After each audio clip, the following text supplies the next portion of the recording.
Hello and welcome to Outside is Overrated Game Club. I'm your host, Tom Sedlacek, and joining me for a discussion tonight are regular co-host, the Hobby Box, Joe Burns. Heyo. And Dr. C, Casey Aline. Hey, what's going on, everybody? Also joining us for a discussion of Cyberpunk 2077 tonight, our part 2 discussion is Patreon supporter Mike Mathwig. Good evening. In this monthly segment, we play a game with our community and invite our Patreon supporters to join the discussion. If you want to join us next time, support Outside is Overrated on Patreon at www.patreon.com/OiO. You can help for as little as $2 a month. So tonight, we are wrapping up our discussion, our part 2 discussion on Cyberpunk 2077. In our first part of our discussion last month, we broke down the first act of the game. So in this part 2 discussion, we're going to cover the main gameplay elements, including combat, stealth, and dialogue. We're going to talk about our builds and progression systems. We're going to talk about the setting, narrative, and characters, and then we are going to have a super duper spoilery discussion of the endings of the game. So we will try to warn you when any major spoilers come out. There are 2 main sections where spoilers may come out, and we'll give you a little heads up before that starts.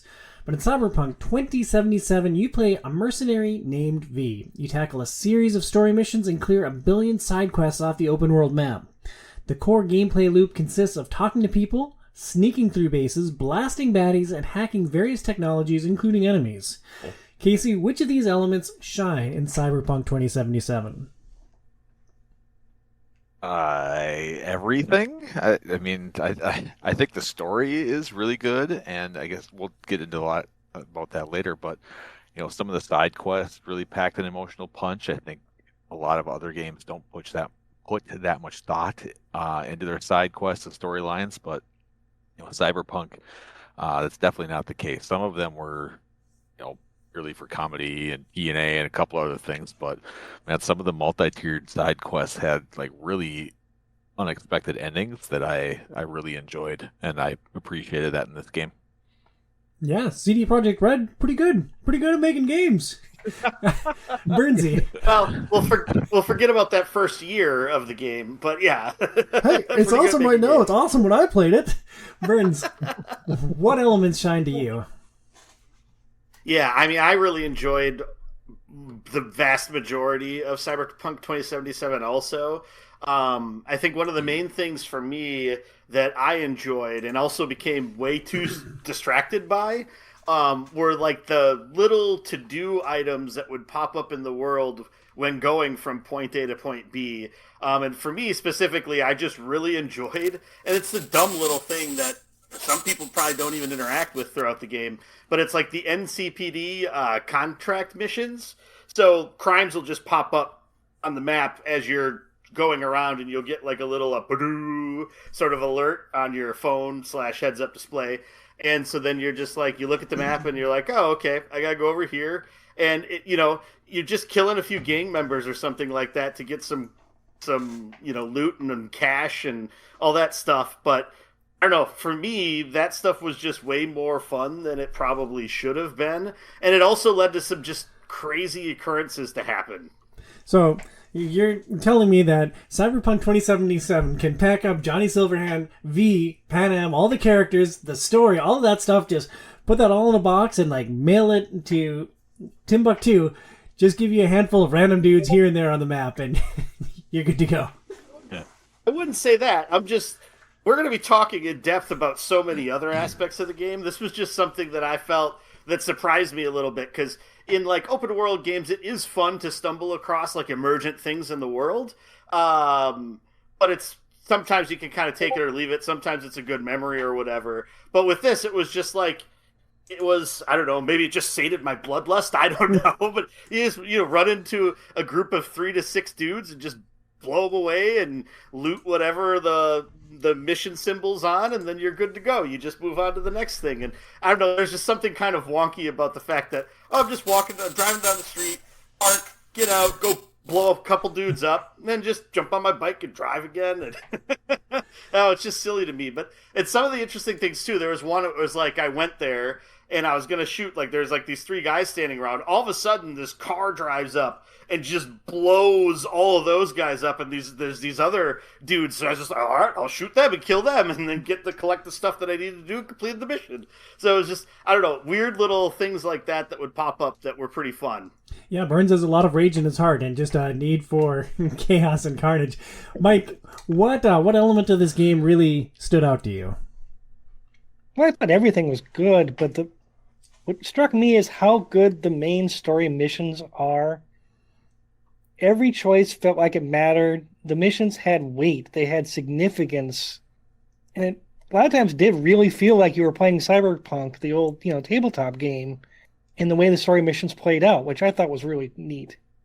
Yeah, that's awesome, and I will echo your thoughts on the story missions. It sounds simple, right? But yeah, the story mission's really good. Not every game nails it. I think that CD Projekt Red just killed it on these story missions. I thought a lot of the side jobs were really good. And to point out specifics in the story missions, I thought the sequence at the end of Act 1, where you're in Arasaka Tower, I thought that was a phenomenal element of this game that'll stick with me. And your interactions with the Voodoo Boys and how they use V and just like discard you, like that stuck with me. Like, I am very disappointed that I saw credits roll here and I did not get to roll back through and just massacre, eradicate the Voodoo Boys off the map for what they did to V.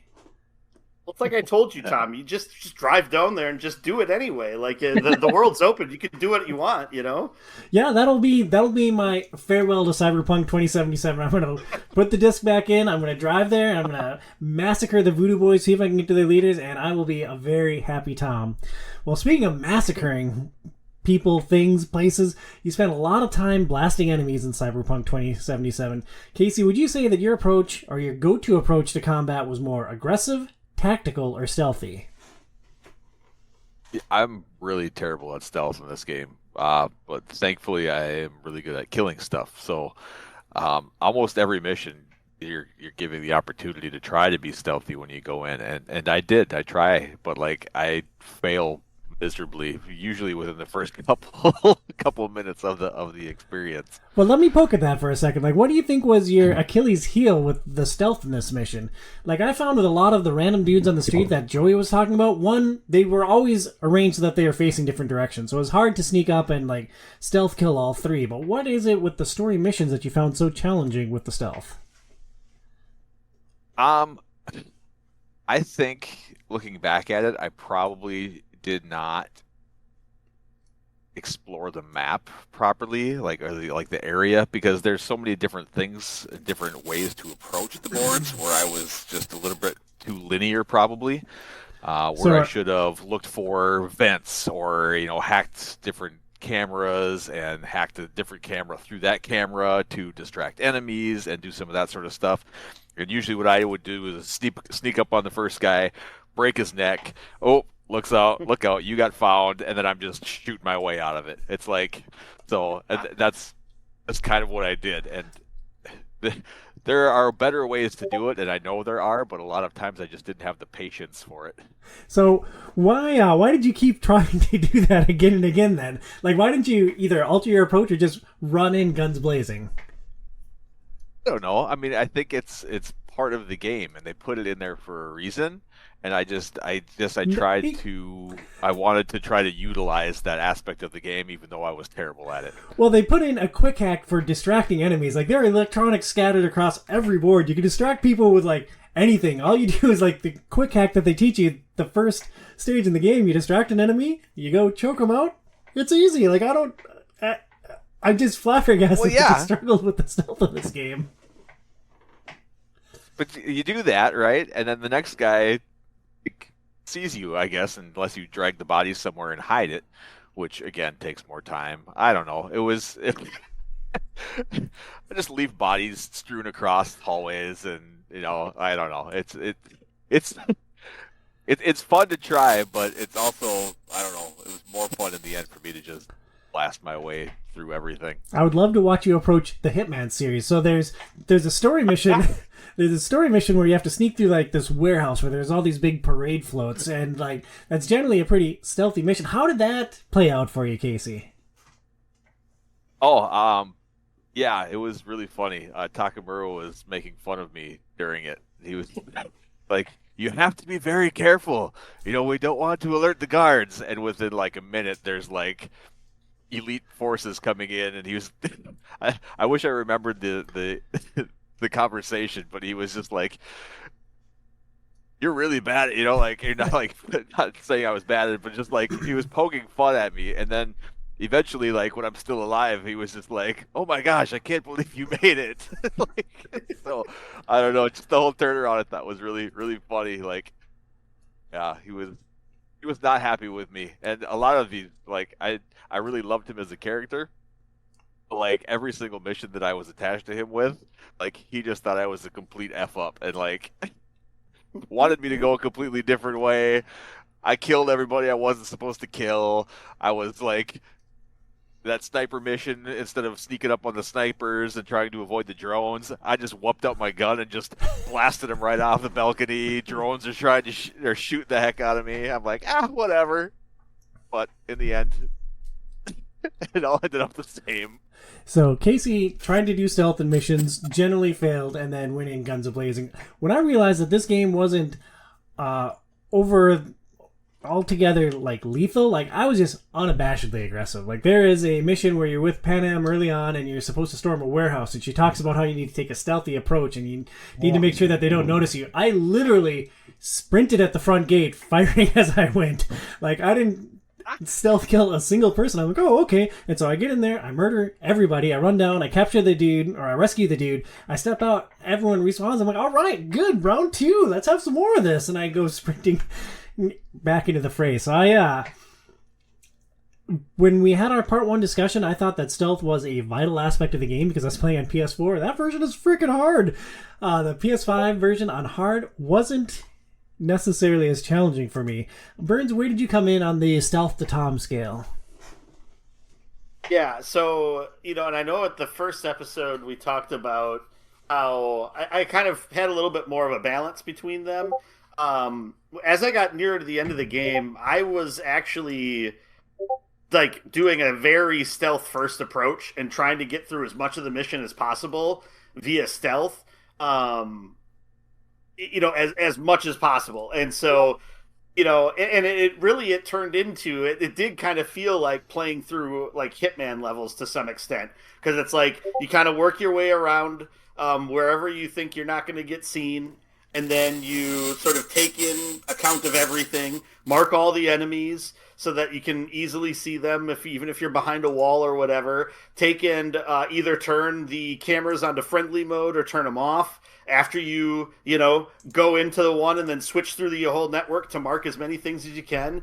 And then just sort of work your way from point A to point B and, try to sneak up behind guys, break their necks, or, take out a silenced pistol or submachine gun and just kind of go to town on them. No, Burns, like I appreciated the stealth takedowns too, but that sounds like a lot of work, right? Like just marking everyone, like they're all on your mini map, just run in, everyone turns red, and just blast them all in the face, man. I don't know. It's like it became like a puzzle, right? And so that was part of the fun for me as I was approaching the game, and so that's just kind of what ended up making it fun, was challenging myself to see, can I get through this entire mission without getting sighted? And there's some of the side gigs where that's like one of the stipulations, and you get more money if you do that. But I was just trying to approach like most of the missions that way, just to sort of see the best way to handle it. Now, there were definitely times where that would completely fall apart, and you're just mowing down like everybody and their uncle in the building. And usually, like, the better you are at stealthing, like the deeper in you get, and then like that screw up is like catastrophic to the point where it's just like, all right, I got a submachine gun, I'm just like spraying everybody and trying to kill like these 8 people that are swarming me in the upstairs of this building. But that's part of the fun too, and so that adds to a little bit of the variety. And so and really it's like you could do some of the sneaking up behind people and kill them or knock them out. I would knock them out sometimes too if I didn't really like hate the people I was killing. But then like with the silenced pistols or the silenced submachine gun, like especially the pistol, if you shoot them and nobody's like looking at them, they don't notice unless they turn around and see the body that they died, as long as you don't like miss and hit something with the bullet. And so there was some times where, there'd be like two guys looking different directions, and it's like I shoot one in the head like 3 times to kill him, and then I was able to just shoot the other one before, anything was alerted. And so, I kind of learned some of those aspects of how to approach it, so that I could game the system as much as I possibly could. Yeah, I tended to equip a sniper rifle. I'd start far away and like start running at people with my scope up, shooting them in the head. And as I got closer, I'd just switch over to quick hacking, and that was my kind of go-to maneuver. Mike, where did you come in on the stealth to Tom scale? I started super stealthy, super careful, because it felt, like Cyberpunk. That's how you should do it. And about midway, I made a serious change in my build and my approach when I had a pretty good shotgun and a pretty good katana. And I realized combat really wasn't that difficult. And I would just go in and throw a couple cyber hacks, and then, I'd go on the attack, and wings would start flying. Did you use a lot of melee weapons in this game, or was it one katana that you relied on? I pretty much, once I got the one good electric katana, I used that thing to hack a whole lot of people up. Oh, that was a good sword. Man. I didn't like the melee weapons very much. I used Matilda's hammer a bit, especially right after I got it, but outside of that, that was the only melee weapon that I really used. Yeah, after the very beginning of the game, I didn't touch melee like at all. I think some of the last things I did were some of the fist fights, the boxing matches. But then again, I never leveled my body up past 6, so that also made melee not the easiest thing to try to do either. So there was a club you could get from one of the river missions, which was super effective, and I ended up using it on all the cyber psychos because you weren't supposed to kill them. And I couldn't figure out how to get most of them down without killing them until I got this club, and then I just clubbed all of them down with that thing for every cyber psycho mission and succeeded. Well, that's interesting. Well, and with the cyber psychos, even if you're using like a lethal weapon, as long as it's not like a shotgun, if you're using like a submachine gun, usually because they're hardy enough, as long as you knock them down to like 1% and then only like hit them 1 or 2 more times, they're usually still like doing the whole like writhing on the ground thing, still alive. There's a couple times where I either hated the person I was fighting so much that it was just shotgun blast and they were done, and sorry lady, I couldn't do it. I tried. You mean you're not supposed to run up to them afterwards when they're on the ground and just shoot them in the head a couple times? Not the cyber psychos, because she wants them alive if possible. I did that to many other people. She yelled at me too, because I just keep killing them all. What? But so I'm still getting rewards, just not as much as I'm supposed to. I'm sure. I just like whatever. That is fascinating to me with the cyber psychos. Like I often find they usually had some gimmick where you could manipulate them into non-lethal stealth takedown. And so I like finding that wrinkle. That was one of the few times that I relied on stealth in this game. And if that didn't work, I also had an assault rifle with a mod that made it non-lethal damage. But talking about the different types of weapons in Cyberpunk 27, there's melee weapons, sniper rifles, assault rifles, pistols. There are guns that have smart tech and power options. Casey, you are notorious for breaking games with that big old brain of yours. How much time did you spend min-maxing your loadout for Act 2? Honestly, almost no time. And I used, I think, just the base pistol that you get in the very beginning of the game for half the game, and then I finally just took one time to, I don't know, after I don't even know how many weapons in my inventory, and then I just was like, okay, finally time to upgrade, because I had enough money and resources and everything else to go into it that I felt like I could actually sit down and take the time to figure out what's going to be best. And after I did that, I haven't changed a thing since then. So I've gone through basically the entire game using the same 4 weapons the entire time. But you have all this stuff, Casey, and I see you mentioned later on that you had to upgrade your carrying capacity because you had so much stuff. It's like you just click on an item and the best ones are listed right at the top. It's like, just boop boop, min-max. Yeah, no, you don't. Yeah, you don't have to though. I don't know. Everything is I looked at two stats essentially. I just looked at firing rate and how much damage it did. And if it was higher, I swapped it out. And so far, the two that I've picked, like I forget which guns they are, but they're super effective. I kill most guys, even like I said, I don't know, 75, 80% through the main story now, and I haven't had any issues getting through anybody, even like the bosses I've been able to get down. And I just cycle through the same three weapons. I carry a pistol, I carry a semi-automatic mid-range rifle, and then I carry a shotgun. So I just swap through all three. I do carry a sniper rifle, but it's not in my three weapon rotation. And yeah, the damage that I'm able to do with all of those, just like rapidly swapping between the three of them. So it's I haven't found it necessary to have to min-max anything right now, but I do think it's cool, like the iconic weapons and stuff that you get from some of the other bosses and stuff, and how you're able to upgrade those. I just really haven't even felt the need to do it. All right, Mike, we're gonna let you play the arbiter here. Burns focused on pistols and like stealth-based weapons. Casey had his 4 weapons from the start of the game and just never changed. I just bounced willy-nilly in between guns. Whatever was the highest level guns whenever I opened my inventory, that was what was slotted in. Occasionally, I'd put on a sniper rifle for a specific fight, or I'd tweak my loadout for a specific challenge. But generally speaking, I was focused on being a net runner and doing a lot of quick hacks, and then whatever guns were my highest level or highest tier guns were the ones that I slotted in on my inventory. Mike, which one of us do you think had the best approach to combat? Personally, I end up fighting up close most of the time, but I think what you were doing was probably more in the spirit of Cyberpunk, honestly. So, 4 of us on this discussion, 4 distinctly unique ways that we kitted out our loadouts. I think that's really interesting and speaks to just how good Cyberpunk is and how flexible it is to allowing you to play your playstyle. Yeah, I mean, it definitely gives you a lot of options.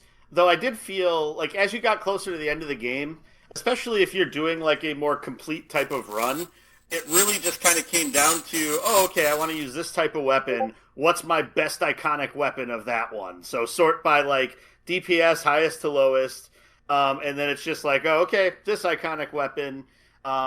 If it was a pistol, I'd usually be like, oh, can I put a silencer on it? No, okay, it's the next one down then. And so that's basically what it came into. And then all the other stuff you get, you just sell to get more money. Not that you need more money when you get to that point in the game, or disassemble it to get the crafting materials, which I never crafted. So what did it matter?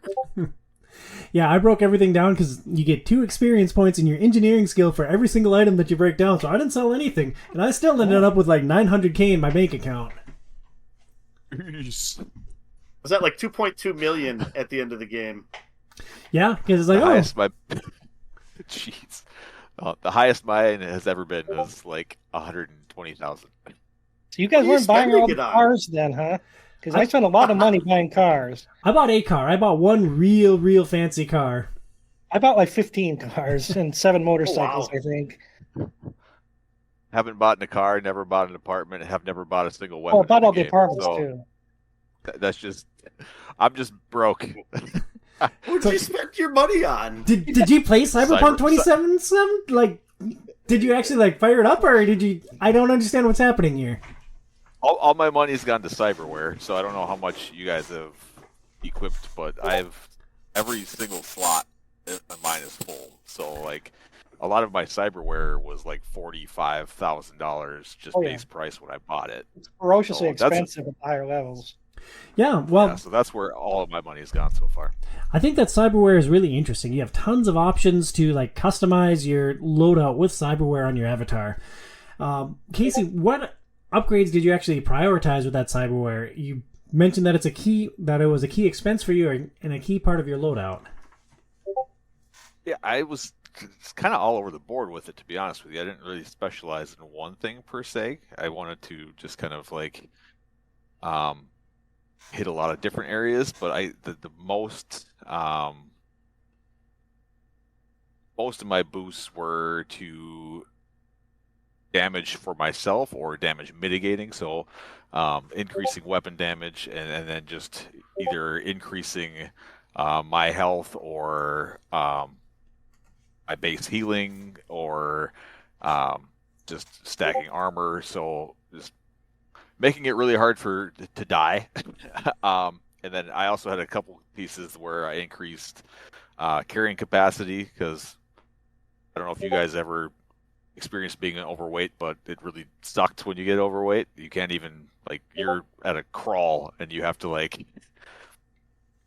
you can whip out your car and get in and drive to a store, but even just walking from the street to the inside of the store is a pain in the butt. So I was like, well, that's not going to happen again. So I like doubled my carrying capacity, so I would never ever have to do that again.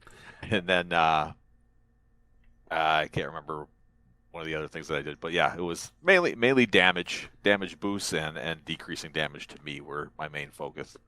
That's interesting. As someone who disassembled all my gear, like it's really easy. It's like, oh, I'm overweight. All right, 10 seconds of disassembling. Cool, good to go. Let's roll out with all these crafting components we're not going to use. Yeah, there was a couple of times so I would basically go to one of those drop locations and then just sell all the stuff that I didn't want to keep. So I guess that's part of how I got to like 2.2 million eddies also. But so there's a couple of missions where I'd have this stuff and it's like, you know, if it was below at the end of the game, if it was below orange, I would just disassemble it.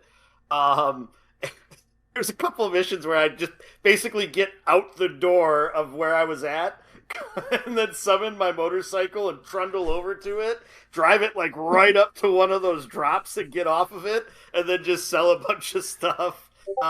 So yeah, I don't know. I was probably, I mean, I get weird about stupid stuff like that, but yeah, I guess that's how I approached it. Did you open up a Night City 401k too? Or a Roth IRA? I should have. I mean, and I bought all of the apartments, and that's still how much money I had at the end of the game. I think it was just, I should buy more of the cars, but you get a bunch of them from doing random stuff that, I don't know, I didn't feel the need to. And really, I ended up taking motorcycles most of the time because it was so much easier to navigate through things without having to stop for traffic or crash into traffic on Jackie's motorcycle. So, yeah. Well, what about your cyberware, Burns? Was that a major part of your loadout? I mean, so there was like 2 times where I found myself near like a Ripper, or I would be like have a story reason to go back kind of close to where Vic was. And I would go in there and then like upgrade all my stuff and buy some new things. But that was about it. So I would like, I don't know, I would look at the things and be like, oh, I don't care about that. I don't care about that. I don't care about that. Okay, I'll upgrade this. It was mostly like armor and stuff. The main thing was like upgrading my my cyberware so that I would have like the max amount of hacking and try to increase my RAM as much as possible. Those were some of the main things. Anything that allowed me to, you know, sprint faster or move faster, since I put a lot of points into reflexes, were like the other focuses that I put some into. I did do some of it to have extra carrying capacity because everybody hates encumbrance in games. So those were the focuses, but it was never a main thought. Like there was never a point, like looking at all this money, it's like, what can I spend it on? And I bought all the apartments. It wasn't, I guess I never really jumped to my head. It's like, oh, I should go buy more cyberware because, I don't know, I never felt that it was supremely impactful to the way I was playing. And I never used tech weapons or anything like that either. So I think that was another aspect. If I would have done more of that, I would have needed to have improved at least some of my cyberware to be able to use some of those weapons. That's so interesting to me, Burns. Maybe it's my love for Shadowrun and like self-augmentation, but like I was so excited for the cyberware in this game. Early on and like even mid-game, anytime I got a wad of cash, I'm like, all right, I'm going to go buy some new cyberware. I filled up every spot like Casey did. I think I got a couple extra ones because I maxed out the tech tree. I specifically focused on things that boosted my armor and decreased enemy vision. So, you know, I still tried to pretend like I was going to take a stealthy approach, even though Tom's got a Tom. There's a system in this game that I really liked. Early on, you're finding cyber shards on random enemies that you shoot, and it increases your cyberware capacity. So, like, say you start the game and you can only equip up to 100 points of cyberware. Through shooting random dudes in the street, you can boost that up. I wound up with something like 286 was my max capacity. I only filled it up to 206 points of cyberware, even though it was a core part of my gameplay. Mike, what was your experience like with cyberware? Like, nothing could possibly go wrong when you're buying this expensive tech to put in your body, right? Well, my goal was to get tech that I could use to mess with my opponent's vision, movement, accuracy, anything like that. But I thought I'd be smart. I'd save up a bunch of money, and I'd skip over the mid-level stuff, and I'd buy the expensive stuff pretty early. I'd kind of get ahead of the game. So I spent every penny I'd earned for several missions on some high-level cyberware. And only then did I realize I couldn't use it because my cyber deck wasn't nearly good enough, and I had nowhere near the capacity to get a good cyber deck at that point. So I just had the cyberware just sitting around useless because I couldn't do anything with it. Oh, I was so happy. That sucks. How long do you think it took you to overcome that mistake? Oh, it was a few hours for sure. I mean, by that point, I'd kind of switched to using katana, so I didn't care as much, but I was still really disgusted. See, I wanted to mention, though, did you guys not use the consumables to help your capacity for carrying stuff when you were overweight? Because I did that all the time. I used like one consumable all game. I was gonna say I did once when I was like looking through my items and I was like, oh yeah, I've got those. That helps with that. But then I never remembered it after that. Yeah, didn't even know it existed. Oh, gee. Yeah, if you were stuck and you wanted to walk someplace and were overweight, just drink one of the consumables and help, and that gets you long enough to get to a place to dump it.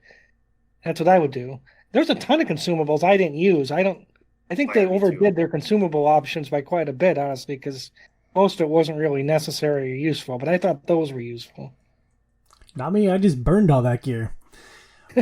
You spend a lot of your time talking to other characters in Cyberpunk. Joey, do you feel like you had any real agency in V's conversations? We choose a life path at the beginning of the game. Did that make a meaningful impact over the course of the game? I mean, it's hard to know how much a lot of the things you say really impact stuff, like long term. I didn't do a lot of looking into like if there were specific things that you said at certain times that would just completely turn a character off against you. And I don't know to what extent, other than like romance options, I don't know to what extent saying something to someone in a lot of cases is going to like drastically change your relationship with them throughout the rest of the game.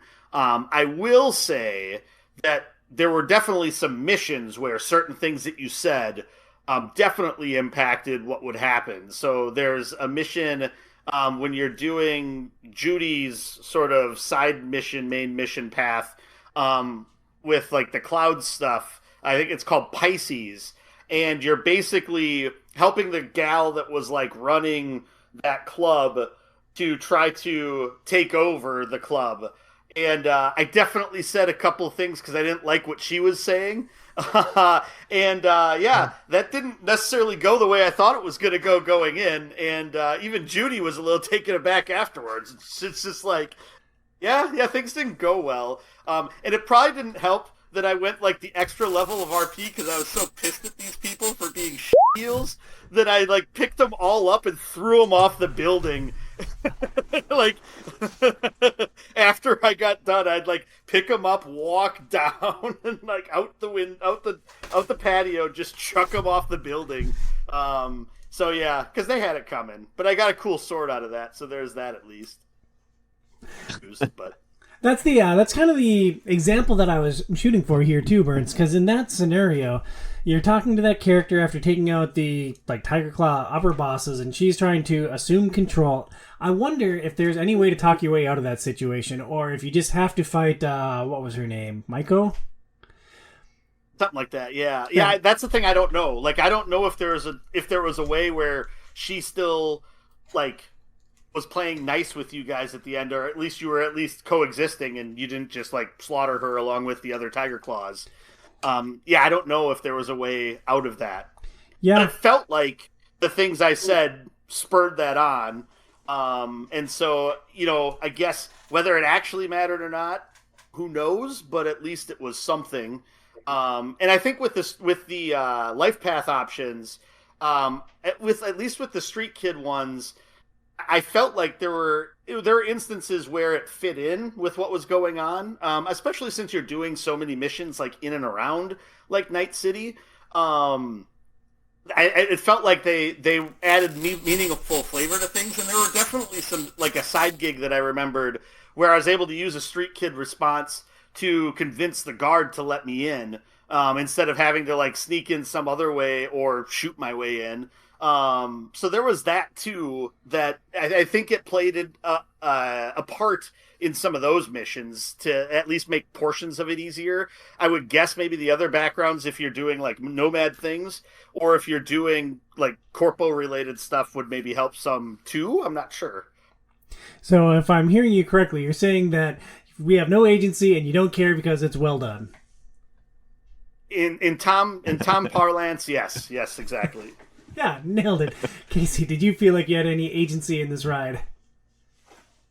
Yeah, I'm not really sure either, I guess. I don't know. I mean, I enjoyed the conversations and the evolution of V as the game progressed. And it was interesting to see how characters that you interacted with early in the game change versus later in the game. So, like, when you're just a ambitious outsider trying to make a big name for yourself in the city, they it felt like they treated you a little bit differently earlier versus later in the game when you have this reputation built up around you. I thought that was kind of an interesting thing. I feel like most of the conversations, I don't know, they just seem to always end up in the same place regardless of how you navigate through them. And I haven't finished the game yet, but hopefully I'll find out if some of the conversation choices that I made matter. Right now, I kind of feel like your actions speak a little louder than words. I felt like certain things that I've done, like how I said, like with Goro, how how killing his friend and stuff maybe like I don't know if that'll have an impact on some of, like the ending that I get or some of the other stuff that happened in the game. Like I just feel like that maybe has a bigger impact on the outcome versus these conversations that I've had so far. Yeah, so I'd say that Casey is also with me, that this is a rather linear path, that you don't have a lot of say in what V says, but the life paths do give really good color in the conversations. Like the corporal background gave me some really clever lines and some really interesting things to say in specific situations, but I'd say it didn't really have any impact on where V was heading. Well, let's talk a little bit about our characters and the progression systems. Mike, how did you allocate your skill points, and what tips would you have for other players? Well, I was intentionally originally going to go high intelligence, high tech type, but I flipped midway, which is I would recommend not changing your mind midway through and going for a completely different style, but you can do it if you want to. So I ended up with like 15 points in intelligence and 15 points, here, and I kind of ended up with nothing at max, unfortunately, which is probably not the best way, but it gave me flexibility, and with the combat being relatively easy, frankly, as you get into the game, you're not really locked into any one specific. You don't have to min-max a build to succeed. Yeah, that's really true, and I think we maybe hit a similar thing. I was also building my intelligence, and I think there's a perk early on that incentivizes you to take all your attributes up to 9, so I also wound up pretty well-rounded. I maxed out tech, then I bought everything up to 9, then I bought int up to 15, and I was working on cool when I finished the game, and I got that up to 14. Yeah, because there's a lot of really neat options for dialogue, which was actually surprising, but I think added quite a bit to just the fun factor. Yeah, and I think the tiers were, I can't remember what the first one was, but once you get over 9, it unlocks a perk tier, and then once you got over 15, it unlocked a perk tier, and then it was 20 to get the highest level ones. And so so it was good to get over 9 with them to at least unlock that level of perks.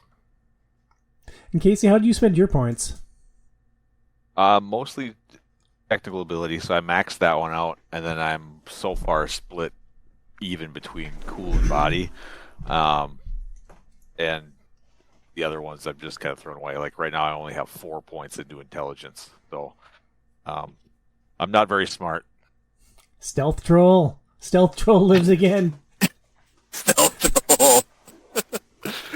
And Bernsey, what about you? Yeah, so like we talked about on the first episode, my main focus was I wanted to originally focus on doing body and reflexes to be like, and because I envisioned doing melee, but since I didn't get into the melee combat and felt that I really needed a lock-on mechanic with the melee combat, or at least if there was a lock-on, I needed to know what it was to be able to consistently do it. And so that kind of turned me off to that. So I ended up maxing up reflexes and then technical. And so basically, so I'd have more armor and then I could move around a lot. And I think a lot of the upper level reflexes thing to be able to dash quite a bit and then do like the air dashes, I think were super helpful with mobility. I think we've talked about this off a lot. We've mentioned it a couple of times so far in this episode, but like the game, except for some very rare cases, is not super difficult. Even though, like, at least the two of us, Tom, were playing on hard, the game is not super difficult. And so it doesn't really push you to really need to maximize a lot of things. And I think one of the negatives about the game is it'll be kind of, you don't run into a whole lot that holds you back until you get into a fight that's balls hard, and then you're just like bashing your head against the wall. And I feel like if there was a few more points throughout the game that had a little bit more friction and made things a little more difficult, it would have made it so that you weren't just rusty when you got up against like the final boss and you're like bashing your head against your PlayStation or Xbox for an hour and 15 minutes to try to finish him off. And like that fight that Casey mentioned earlier with Oda, like I would not have beaten that with where my build was at that point if he didn't glitch into an area and I was able to just shoot him until he was done. And so yeah, I think that was sort of a negative of it. But yeah, I ended up doing 20 tech, 20 reflexes, 15 intelligence, 12 cool, and then 6 body because, I don't know, I just decided not to put anything else into it. I'm going to take us on a real quick tangent here. Hardest fight within the game. Bernsey, was it Oda for you? And what made that fight so challenging? So, yeah, it was Oda for me. And the big thing with that one was, like, when he would stealth and then regenerate, it just was, like, it was just maddening. And I couldn't find him. Like, I just wasn't able to keep track of him to be able to, like, knock him out of the stealth area. And for some reason, I just never could track him down fast enough to stop that. So it'd basically be I'd get him down to, like, what, a third or 2/3 health or half health, and then you just heal it back up. And it's just like, it just got so annoying. But then luckily he finally like froze on one of those suspended areas and got caught in the floor. And I was just like, okay, and then yeah, I was able to beat him that way. So yeah, that was annoying. The game decided you had enough and was just passing you through. For me, it was Matilda. It's Sasquatch. Like, you wind up fighting her in this movie theater, and you walk into the room, and she sees you, and she runs, and she picks up a big hammer, and she throws it at you, and, like, she ate my lunch, man. Like, I was having the hardest time with her, and eventually I'm like, oh, okay, well, I'm running around this pillar because it gives me enough time to, like, shoot at her, do a quick hack, run away, and she gets stuck on the pillar, and I shoot her to death. I'm like, all right, great, glitch for the win, terrific. Game crashes. Like, oh, good, I get to do it again. Let's try again tomorrow. See, with that fight, I lucked out. I didn't luck out. I think my build was optimal for that fight because at that point I already had like 2 dashes that you could use kind of contiguously. And so I was able to stay away from her when she was doing the melee. And then, because she puts the hammer down, so I think it was like the second time she put the hammer down, I ran up and looted it, so she didn't have that anymore. And she was not strong enough after that to really do a whole lot else to me. I was able to get away from her. I did die a couple of times against her, but not a ton. They want you to have that hammer, man, because not only does she throw it at you, but it starts the fight laying on the floor in the middle of the room. So if you can get there before she does, you have the hammer. Just like Thor, you hold the hammer. You are worthy. And so I tried that approach. All right, I see this thing lying on the floor. I sneak in there, I grab it. She comes running at me. I'm like, oh, well, I better equip this and hit her in the head with it, right? So I do. She glitches again, and she just stands there. I don't know if she's stunned. I don't know if she's glitched, but she just stood there while I pummeled her to death. I'm like, okay, well, I worked hard enough on this. I'm satisfied with this result. Casey, the hardest fight you ran into in Cyberpunk? I died the most times at Matilda. But that was, I just had to figure out, well, I never figured out that you could steal her hammer or get her hammer. I just shotgunned the crap out of her. I just ran around a pillar and dashed around a pillar. I was faster than her, so I would just catch up. She'd be trying to chase me, and I'd come up behind her, and I'd shoot her a couple shotgun blasts to the back, and then I'd run the other direction. And I just did that for about 5 minutes until she was finally dead. And then Oda was tough too, and I had the same issues with Joey, where in the beginning, when he would go into stealth, I didn't realize that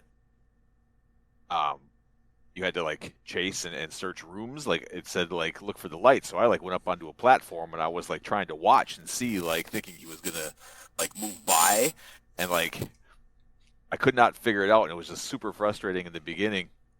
I actually never died, but like just having it continually fill up that bar over and over and over again, until I finally figured out, oh, I'm an idiot. I got to go down to the main floor, and I have to search all these little rooms and figure out. And then I figured out like his pattern essentially, and I killed him pretty quickly. And then I felt really bad for killing him when I wasn't supposed to. So my Tom Nature worked in my favor in the Oda fight, because like he disappears. I'm like, all right, well, where is he? I'm pretty sure this fight isn't done. So I just went running around, and like I learned to look for the little shimmer where he's standing, where the background gets distorted. Mike, what was your hardest fight in Cyberpunk 2077? Honestly, it was the last of the boxing missions. Blah. You have to fight the heavyweight champion. I will literally never know what that experience is like. Never, he was ever. a monster. I didn't think I could beat him. Finally, I actually went and bought Gorilla Arms. I had him installed so I could fight him. And that's the only way I beat him. you could fight him more than once? Yeah, if you lose, you can. I think I don't know if I reload. Did I reload, or can you just redo it? I can't remember now, honestly, to tell you the truth. Because I did it more than once. But that might have been I lost reloading. too. So this is a minor spoiler for anybody listening, but I lost, and I told Tom and Joey this. So I don't know, Joey, have you fought him yet? No, my body is sick, No? so I beat the twins, and then after that it was just like I tried the next guys. It's like there's no way. Like I even got like some stuff that made my arms hurt more supposedly, and it's just like nope, this isn't happening. I'm done with this. Yeah. So Mike, I don't know if you had the same thing, but like Coach comes up and talks to you and wants you to take a dive beforehand, right? Yep. So I told him no, that I didn't want to take a dive. So then I went and I fought the guy, and I got him down to about 75% health. But then his punches are so hard that even if you like perfectly time it, you're still taking damage. So I ended up losing. And then after the fight, Coach came up and talked to me. So like I could have, I guess, restarted and tried to fight him. But Coach comes up to me afterwards and was like, "Oh, I'm glad you saw it my way.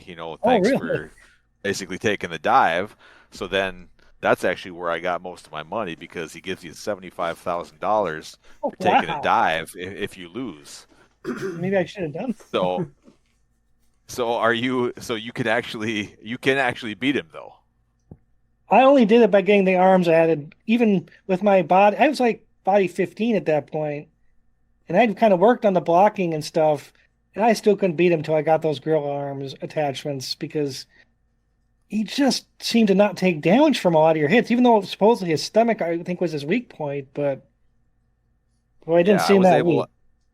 My body is only body 9, and I haven't put anything else into it since that fight. But yeah, I got him almost down. Like I said, he was about 75% health down, so only 25% left. And said his punches were so powerful that he was still damaging me, even though I was blocking, or like timing the blocks and parrying him and stuff.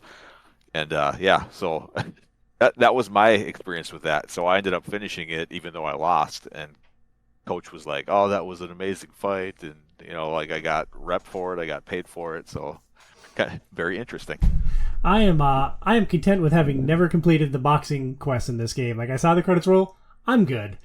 Let's talk a little bit about perks. It's another progression system. As you level up, you get a perk point. As you level up different skills, you get other perk points. Bernsey, what perks did you invest in, and was the perk system an effective progression system?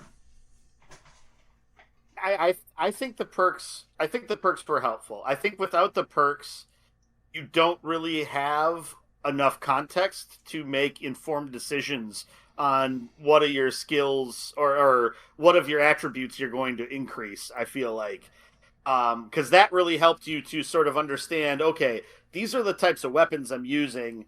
So these are probably the skills that I should level up so I can get the perks that make those weapons better. And so because I was using submachine guns and assault rifles a lot more, I ended up prioritizing that. I noticed like way too late that cool was for pistols, and I was like, oh shoot. So I started bumping that up a little bit. And so I had better dialogue options at times. And so I bumped that up a little bit so that I could make my pistols a little bit stronger nearer the end.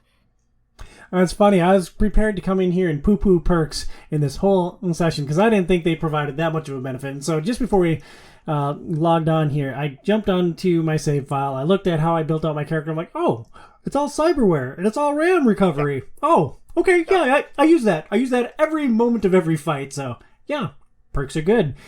Mike, how did you pursue the perk upgrade tree?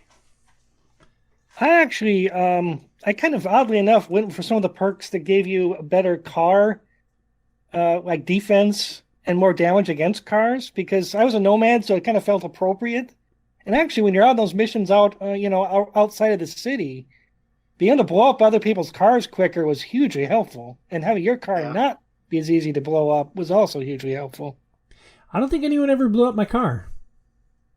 Oh, you must have got out of your car a lot faster than I did, because I was fighting in the car a lot, and it would blow up if you weren't careful. Interesting, because I did like the Claire storyline where you're doing the races, and I did all of the side jobs that weren't the boxing ones, so like I feel like I saw a lot of the driving stuff, and I mean, I don't know, I used Delamine until I bought my super fancy car, then I rolled around in my Corvette thing, and I don't know, never blew up. I'm indestructible.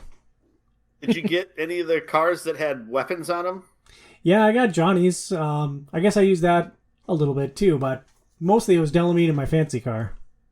There was some random mission somewhere, and I stumbled across like a mission that just popped up because I was there, and you end up getting a car, a really fast car that also has mounted guns that'll come out, and so I ended up using that a lot. Then when because you kind of could tell when it was that the gangs were gonna like attack you, because it was usually at the end of one of the side gigs. Sort of like it's the final side gig I'm doing in that area until I get more refreshed. So I was like, oh, okay, I'm gonna bring my hoon, and then I jump in it, and then it's basically once they show up, I just start driving backwards and then just shooting them until like I either blow up the cars or they like scatter, and then I'll jump out and like try to kill them or run them over. And so yeah, I don't know. That was fun. That was a fun little like excursion. It didn't happen a ton unless like certain missions like had more car combat, but Interesting. it was still a fun diversion at times, I thought. Driving backwards to use the car guns. That's awesome. Casey, how did you prioritize your perks? I did a lot like you, Tom, except mine instead of RAM, I did kind of the same thing I did with my cyberware. So I used my perks to add to my cyberware, and then a lot of the same perks that I used were for increasing damage and increasing health regeneration and things like that. So just a way to make myself a lot more tanky. Yeah, you do love tanking, my friend. I also in the order of priorities for me, it was better cyberware, faster health item refresh, more quick hack damage, and then RAM recovery was how I pursued the trees. There's also systems for crafting and upgrading weapons. Mike, was crafting a useful tool? Did you end up using the workbench in V's apartments that you bought all over the city? Almost not at all. I barely touched the crafting and upgraded system, to tell you the truth. Barely at all. Yeah, it was a bummer because I started my Cyberpunk journey on the PS4 version. Thank you, Burns, for noticing that in our Part 1 discussion, because otherwise I would have played this entire game on the last gen loadout, and that was much, much harder and probably would have been way less fun. But the one benefit was the crafting was actually really fun and seemed really necessary there. I was looking through trash for business cards and all the junk that you find everywhere. It's oh, good, crafting components. I'm going to upgrade my gear. And every piece of everything that you wore, all your clothes, everything could be upgraded, and each piece of clothing had an armor value to it. So it seemed like crafting was a really core part of the game until the current version for current gen systems. So I missed that in the transition from 4 to 5. I was really looking forward to it, but on PS5 it was just a worthless system to me. Burnsy, where'd you come in on crafting? Yeah, I think it seems like they purposefully de-emphasized it quite a bit with the 2.0 version of Cyberpunk 2077. So yeah, I realized near the end that I hadn't upgraded my iconic weapons to iconic plus or whatever, or iconic level 5 plus or whatnot. So I went through and did that, and that was it. And with cyber hacks, I didn't really craft those. I crafted them once at one point when I realized that was a thing, and then it was just I found a netrunner and just bought them. And it was just oh, okay, I just have all of the red ones that I thought were cool, and then you put some of them in and you're oh yeah, I'm not good enough to use some of these, so there's that too. It would be cool if I could make people just shoot themselves in the head in the fight, but yeah, I wasn't smart enough for that, I guess. So net running was the core of my build. It was what I did the most and what I spent the most time on, and how I defeated most of my enemies. I didn't even realize you could go to Netrunners to buy the quick hacks. I did that stupid hacking mini game 100 million billion times across Night City. It's oh, here's a turtle. Awesome, let's get some more specs. I mean, I did too, because I just enjoyed the puzzle, even though it got really easy once you got one of the level ups that made it that you needed a shorter amount of numbers for each one. So then it was just oh, okay, these. I mean, I would then have a 90% success rate on them. I'm unlocking all 3 of them once you got to that point. But it was still fun. It was fun to do that whenever you saw it, and sometimes mid fight you're just oh, But it always scared me because I'd usually be crouched when I'd go onto one, and then when you come out of that animation, for some reason you levitate in the air, and I'm don't see me. Then you pop back down fast enough, and I don't think anything ever really sees you when you're doing that weird little glitch coming out of the minigame, but... That's awesome. I didn't notice that glitch. Also, stop swearing, my friend. Sorry, my bad. You're making this a lot of work for me. Casey, you switched items one time in this game. Did you end up crafting a whole bunch of new gear that just sat in your inventory and slowed you down, or what? No, I never crafted. I've made, I think, one scope and one silencer for a pistol, but I'm just laughing because I don't think I've ever quick hacked anything in this game, not one time. So I have no idea what you're even talking about, what mini game, what the hell you're even talking about. This game is awesome in the fact that you can play it so many different ways. So I. Yep, I agree, and I'm flabbergasted by you, my friend. Cyberpunk's launch was marred by nigh unplayable last-gen versions and a myriad of technical issues. Did you guys notice many issues in your playthrough? Also, we should pick up the pace on this a little bit moving forward. I mean, I had a couple things happen. Nothing major. The funniest one I had happen was I was driving down the street. It may have been one of the Delamain missions where I'm in a car or something, and I'm driving along, and all of a sudden another car went straight through my vehicle. It didn't crash into me. It just it was almost like it was a ghost vehicle, and just drove straight through the car, and I could be inside the other car for a second. Was what in the heck was that? And then I just kept driving nothing happened. So that was interesting, but I didn't have anything major. None of the bosses glitched like you guys were talking about. I never got stuck or anything like that. So Yeah, so nothing game breaking or anything like that. It's encouraging. Burnsy, how about you? Yeah, I think throughout my playthrough, I had 3 times where the game just completely froze, and I had to basically shut it down and go to the menu, close it, and relaunch it. Um, there was one time when I was fighting the final boss, which is frustrating enough the way that it is. For some reason, when I was using a cyber hack at some point, the tutorial that comes up the first time you have to cyber hack came up on the screen, taking up about a quarter of the screen, which was covering my health and my stamina. So I couldn't see that, which is kind of important when someone's like Wow. doing metric tons of damage against you. So that one kind of stunk. There was one time when I crashed my car and I got out of it and I was in an awkward spot and I ended up like clipping through a building and being in like Nether world and had to restart. Um, those are some of the big ones. I had a somewhat similar experience with the final boss. My build was focused on quick hacks, and there were a couple of times I'd pull up the quick hack menu, I'd be looking right at him, and there'd be like no quick hacks. So he's charging me at me in slow motion. I'm like, I need a system shutdown. I need a system shutdown right now, because otherwise I'm going to get punched in the face. And so I close the menu, he speeds up to normal speed, hit it again, oh, still no quick hacks, and then I'm dead. It's like, oh, good, I'll watch Rogue die again. Swell. Awesome. Let's watch that cutscene just over and over and over again. But yeah, I think ultimately, for the most part, the game was pretty smooth. Though there was one thing I had happen all the time, and it's part of it's just me getting frantic when things get really like difficult. Going into photo mode was pressing down both thumbsticks. I did that so many dang times. When I was like in the middle of like a tense firefight or trying to like get away from an enemy, and it annoyed me to no end every single time. I didn't know there was a final fight, I don't think, until the epilogue photo mode. Words are hard. Oh, yeah. Um, No, yeah. I it just because you get tense and I just like crunch the controller. Apparently, I pull a Casey and crunch the controller, and then it would pop up. It probably happened to me like over a couple dozen times throughout my playthrough. So, yeah, it was annoying. Mike, how about your experience? You played this game, you completed it about the time we were all starting it. Did you notice many technical issues in your playthrough? Honestly, no. I was actually expecting a lot more, and honestly, there was very little except one significant time at the end of a late game mission where you're supposed to get Johnny's car. I finish a mission.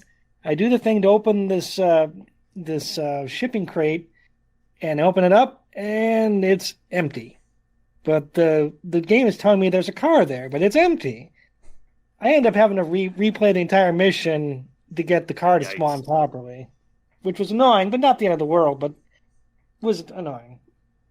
Yeah. Well, at least the game is playable and it mostly works and it's mostly super duper fun, which is a far cry from how this game launched.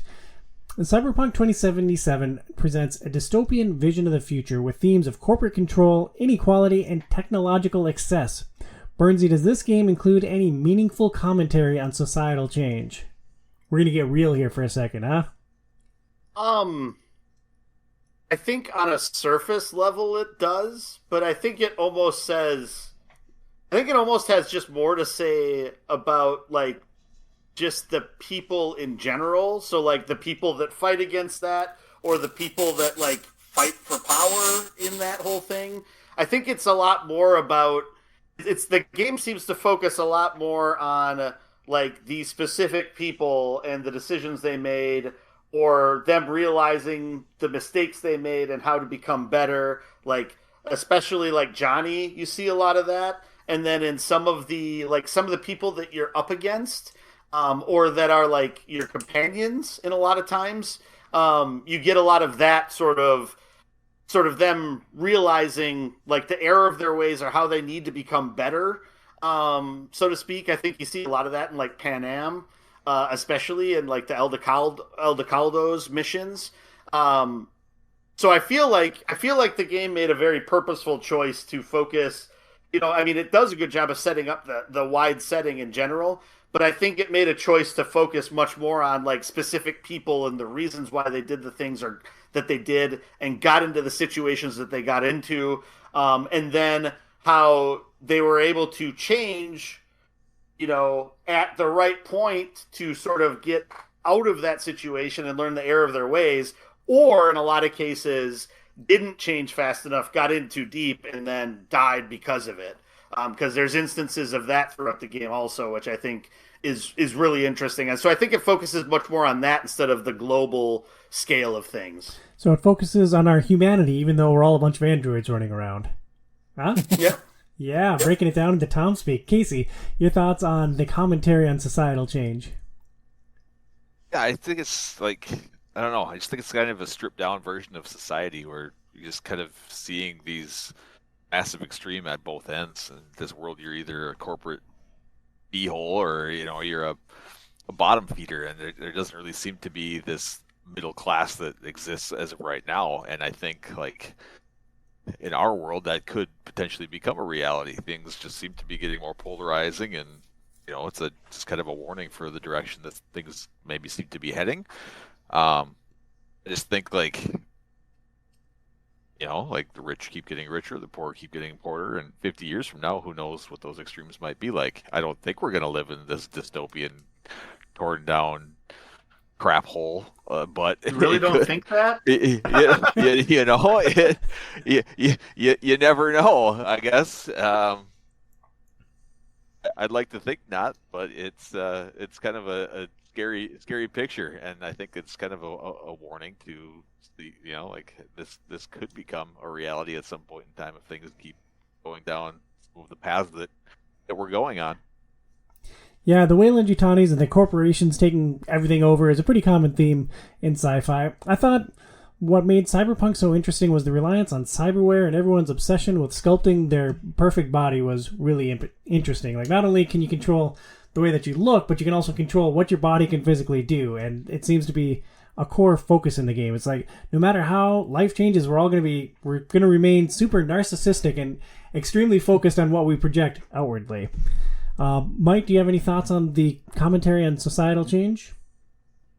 I think they could have been a lot more pointed, but honestly, they were held back because they were trying to be within the cyberpunk future, which was created, 35 years ago, and because they're harking back to that view of a future that was created by William Gibson and Bruce Sterling many decades ago. It prevents them from being too pointed about what things are like right now, because things have gone a different path in a lot of ways than those guys would have seen happening when they first came up with these concepts. So they had to be more general than they could have been otherwise. So let me pose this question to you. What would you rather see? Cyberpunk 2077 2, another game set in the same universe that is familiar to Cyberpunk fans, or would you rather see CD Projekt Red tackle a dystopian future of their own imagining? Oh boy. I still think I'd want Cyberpunk 2 because I'm just kind of a fanboy, I'll be honest, but probably the other option would be a more interesting beast if they did that. Yeah, I'm with you. I don't have any conflicting opinion. Burns, Casey, any thoughts? I don't know. It's hard to say, not having played completely through this one yet. Oh, you're gonna love it. It's great. But all right. Well, Cyberpunk. Yeah, go ahead. Oh, go ahead. No, go ahead. The game takes place primarily in Night City. Casey, how immersive was the city, and what stood out about the setting specifically in the second act? Because we all loved it in the first act. And were you more enamored with the time you spent in the second act? Yeah, I think so. I mean, one side mission that I was going to talk about later, but seems like a good spot to talk about now, like the Delamain mission, where you're having to travel around to all these different parts of the city to track down these cars, really lets you see all these different parts of the city. And I thought that was pretty awesome, because there are probably different parts that I would have not gone to unless I was forced to for these different side quests. And just seeing the different people and different cultures in these different areas is something that's kind of crazy. Like it's this big it's a big giant city, but every single little borough or suburb or whatever you want to call it has kind of their own unique little subculture to them. So it's not only are they giving you different buildings, different music, different um, just different vibes in general at these different areas, but it's actual like different types of people in these areas too. So seeing all these for the first time, it's kind of wild. And again, like kudos to CD Projekt Red for creating that. You know, not only are they giving you a good story, but they're also immersing you in these different areas too, which I think is pretty awesome. Yeah, I thought that was a really smart way for them to do it because it's like each area or each region of Night City tends to have its own like gang, right? And so that helps to give it that life because each of those gangs has a very unique kind of makeup and perspective. And then each one looks pretty different too. So you have like a little bit more rundown area, or you have the very like downtown looking area, but it's like more of a slum version of downtown. And then you have the area that's like Corpo Plaza, so everything's like fancy looking. And then you have Japantown, which looks different as well. And I thought it was just really neat to have all those variations within there because it did make each portion of the city seem distinct and different. Do you think those different areas really were distinct, though? I agree that the Delamine missions spreading you across the city and unlocking all the fast travel points everywhere was really well done and really interesting. And at that point, I was bought in on the city. But then I realized we keep coming back to a couple of key places. There's the one market that you go back to a few times. There's the Megacorp building. And I felt like even though there was clearly this large geographic area that you had to drive across with the crappy driving controls at least once, it felt like there were just a couple of key areas just separated by geographic distance. I think they did that specifically because I mean you're fighting Arasaka, right? And Arasaka that's where they're at. So I think that's why you probably keep coming back to that. So it would have been interesting if more of the main story branched out to some of those other areas. I thought it was interesting that the main story actually takes you outside of the city when there is so much of the actual city that you don't really get to spend a whole lot of time in. I'm only about 30% of the way through side quests. You guys maybe speak more on how much of the other side quests let you explore some of these different areas of the city. But I know, like, as you're going through, like Joey was saying, that you go into a different portion of the city and then like a whole bunch of other like side quests pop up, it seems. So you do get that just from traveling around, and that's something like, end game that I would be interested in doing. I mean, I could see why, like you say, that it does really focus more on that heart of the city. Like you're going into Japantown a lot, you're going into some of these other areas, and I think that has more to do with the heart of the story and what you're trying to accomplish than anything.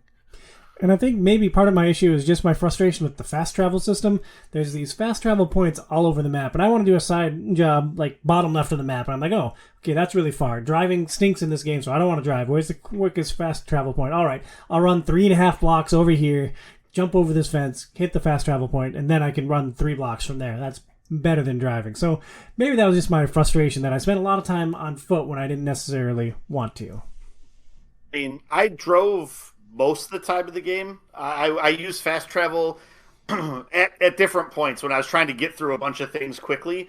But most of the time I just drove. And it was like a lot of the driving was solved by just using the motorcycle instead of the cars because you could just weave through traffic a lot easier. You don't have to worry so much about cars getting in the way. So I think that solved a lot of like the traversal issues for me by just relying on like the 1 or 2 motorcycles that you get from the story and just using those constantly. Yeah. Mike, how immersive did you find Night City? What I found immersive, honestly, was the commercials, the billboards, the TV shows, the radio. Did you guys watch any of the TV news or only what I was required to in the elevator in your while I was apartment loading? Watch TV. I ain't got time for that. I really kind of enjoyed that. You'd get up, I'd go to the apartment and sleep at the end of a mission. Get up, have him take a shower, eat something, sit and watch TV for a little bit, and then he'd go out and get back to work. Oh my! I love you, Mike. That's fantastic. You role played the bejesus out of this. Like that's so cool. It just felt like a good way to get V reset for his next slaughter a bunch of people mission. Sit there and watch the news. So, Mike, I think you're the only one of us that played as male V. Is that correct, Casey Joey? Yeah. Yeah, I gotta That's know. female. Does River still try very, very, very hard to bang you when you're a male? I kind of was wondering about some of the stuff he said, but I didn't encourage him, so I'm not sure how far he would have pushed it. So. I didn't encourage him either, and tell like he just kept coming. Like he was like the zombie horde. He was relentless. From The game's from what I lonely. saw, yeah, from what I saw online, it was so.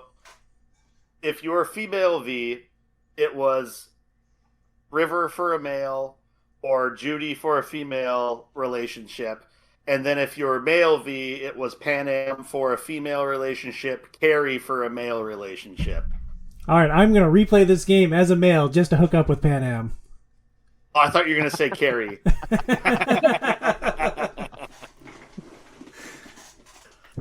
Interesting. Totally derailed by that. That's fine. I never went back to the apartment until I was in a relationship, and then it was like, oh yeah, the mission would keep popping up to like, oh yeah, you can go hang out with your person over at your apartment now, and so it's like, oh, okay, well let's go to this one and see if anything new happens. No, not really. Okay, well that's that. Awesome. Let's dive into spoiler territory here. Let's start talking about the story. So, spoiler alert, if you are interested in the key narrative points of Cyberpunk 2077, this is an awesome time to check out. Thank you so much for listening to Outside is Overrated, and please support our show at patreon.com/OiO. For everyone else that's still here, I'm going to give a 3-line synopsis of the story. In Act 1, V is trying to steal a relic, a biochip from one of the most powerful people on the planet. Things go poorly and she has to jam this chip into her own head. It turns out there is a digital psyche on the chip and it's overriding V's consciousness. Soon she will cease to exist. You spend the entire second act of the game trying to find a solution to save your avatar. In terms of sci-fi plots, where does Cyberpunk 2077 rank? Is it like top tier, mid tier, or trash? So I would say, as far as the plot goes, it would be like the overall plot. I would say would be mid tier, mid to high, maybe. It isn't like the most exemplary like sci-fi story, just from like the overall from point A to point B story of like V. I think what makes it so much better are the missions themselves, and then like the characters, which we'll talk about in a little bit more detail. I think the multi-pronged main mission approach is like a huge strong point because it makes it so much more interesting, and it allows you to sort of, oh, I'm really interested to see where this is going, and you can kind of follow that character through a lot of that stuff before jumping out to a different part of the main story. And diving in on that point real quick, I noticed something odd at the end of my playthrough. When I completed my playthrough, right before I touched the last button that sent the credits rolling, I looked at my quest progress from my 3 main quests, and I was at 100% for the first quest, 60%, and 60%. Was that a weird quirk that I experienced in my playthrough, or did you guys notice that as well?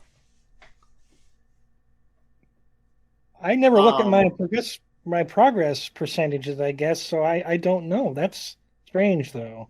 Yeah, I thought it was very strange because I got a resolution. I think the second one is all about Johnny, and like I had a resolution with Johnny. Like that was the end of the Johnny story, and I forget what the main quest story on the right is, but I just thought that was a weird thing that I noticed. Yeah, I don't know if those are things that fill out when you go into the when you go into the DLC now, and so maybe that's something that's changed. I'm not 100% sure, and I didn't check. Like I said, I was going to check when I was trying to play through the final prong of the ending. So I'm not 100% sure, but And I think Burns might just be a touch low when he says that it's mid-high tier. I really enjoyed the plot of the story. I thought that it was a really interesting way to get a second narrator or a second main avatar into the game. But Mike, where did you come in on the ranking of the sci-fi plot? Yeah, I think it is mid-tier, but it's mid-tier really well executed. They're not recreating the wheel here. I mean, this is pretty standard cyberpunk story stuff that they're doing, but they're doing it so well, and they're drawing these characters so well, and the voice acting is so good that it lifts it above, what it could be if it was just kind of following the points of a standard cyberpunk story. Interesting. I'm maintaining that it should be higher than mid-tier, but Casey, what do you think of the plot? I'm with you, Tom. I mean, granted, I've never played a video game before, so this is the best story I've ever experienced in a game. No, but for real though, it's out of everything that I have played, which I know is not even close to as expansive as you guys. Like, this is one of the best storylines that I've actually ever played through, and I can't wait to see how it ends. And Casey, I love to poke fun at you for playing less games in the history of existence than us, but you've been doing Game Pass forever and now Game Club for 4 years, dude. So don't sell yourself short. You've played plenty of games, dude. Throughout the game, you forge a bunch of new relationships. Casey, what characters stood out to you? For me, it's Panem and Goro. Those are the two that really stood out the most. Just really enjoyed Panem's storyline, especially playing as a nomad. Thought that was cool. And then Goro was just such a big part. And then I felt really bad when I killed this buddy. So, did you know that you can reload saves and undo certain things? We all said how much we disliked that fight. I'm not about to go through that fight again. So, I don't know. Like I said, we'll see in the end if it comes back to bite me with a worse ending, or I don't know. I know there's 4 different endings in this game, so I guess we'll see which one I get in the end. I don't think that will really impact your ending. I think you're pretty safe to stake your own path forward. But Burnsy, your thoughts on the characters in this game? You were mid-tier on the plot. Where do the characters rank in terms of sci-fi character sets? Yeah, so if we're using Devil May Cry ranking here, the characters would be triple S tier. I think that is by far the strong point of this game, and the thing that they do extremely well, better than 99% of video games, because you have these real interesting relationships with all these characters, different relationships with each of them, and you learn a lot about them through the missions that you do alongside them, their background, and what they want out of life and how you can help them with that, which I think is really cool. And coming into the game, you couldn't help but not look at this as Keanu Reeves being Johnny Silverhand as just being a gimmick, right? Mm-hmm. Something to draw people in and stuff like that. But Johnny Silverhand, I did not expect to love that character as much as I did by the end of the game, and how much V changes throughout the game, but Johnny actually changes throughout the game, and I thought that was super fantastic without delving too much into spoilers. And I'm with you, Burns. I'm with you 100%. But I thought it was interesting. Phoenix watched me play a fair amount of this game, and she hated Keanu's portrayal of Johnny Silverhand with a burning, fiery passion. She didn't like his cadence. It just, everything about it rubbed her the wrong way. I wouldn't say it was the greatest performance.